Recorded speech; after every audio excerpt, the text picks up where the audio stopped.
ഈ സദസ്സിൽ ചിലപ്പോൾ മക്കൾ ഓർത്തെടുക്കുന്ന ബാപ്പമാരുണ്ട്, ബാപ്പമാരോർത്തെടുക്കുന്ന മക്കളുണ്ട്, ഉമ്മമാരോർത്തെടുക്കുന്ന മക്കളുണ്ട്.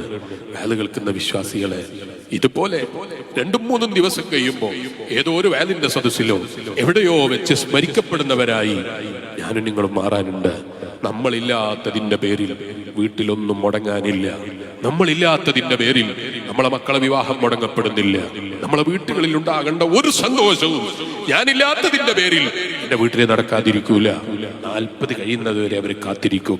അത് കഴിഞ്ഞാൽ എന്റെ മകൻ വിവാഹപ്രായമെത്തിയെങ്കിൽ നാട്ടുകാർ വിവാഹം കഴിപ്പിക്കും, അല്ലെങ്കിൽ ഉപ്പമാര് വിവാഹം കഴിപ്പിക്കും, ഇഷ്ടപ്പെടുന്നവർ വിവാഹം കഴിപ്പിക്കും.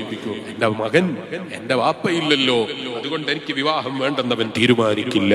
തീരുമാനിക്കരുതെന്ന് ഞാനും പറയും.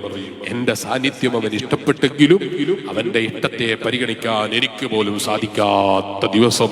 ഇങ്ങനെയാണ് മനുഷ്യന്റെ ജീവിതം എന്ന് പറയുന്നത്. ഈ ജീവിതത്തിന്റെ പിന്നാലെ ഓടിയിട്ടാണ് നമ്മൾ ആഹാരം മറന്നു പോകുന്നതെങ്കിൽ നമ്മൾ എത്ര വലിയ വിഡ്ഢികളാണ്, എത്ര ചിന്തയില്ലാത്തവരാണ്. മരണത്തിന്റെ ശേഷമുള്ള ജീവിതം ഇങ്ങനെ വേദനിപ്പിക്കുന്ന ഒരു ലോകമല്ല, ഇങ്ങനെ വിഷമിപ്പിക്കുന്ന ഒരു ലോകമല്ല. മറിച്ച് നമുക്ക് സന്തോഷം മാത്രം പകർന്നു നൽകാനുള്ള ലോകമാണ് മരണത്തിന്റെ ശേഷമുള്ള സ്വർഗീയ ജീവിതം. എന്നാണ് അല്ലാഹുവിന്റെ റസൂൽ മുഹമ്മദുർ റസൂലുള്ളാഹി സ്വല്ലല്ലാഹു അലൈഹി വസല്ലം നിങ്ങൾ പഠിപ്പിച്ചത്.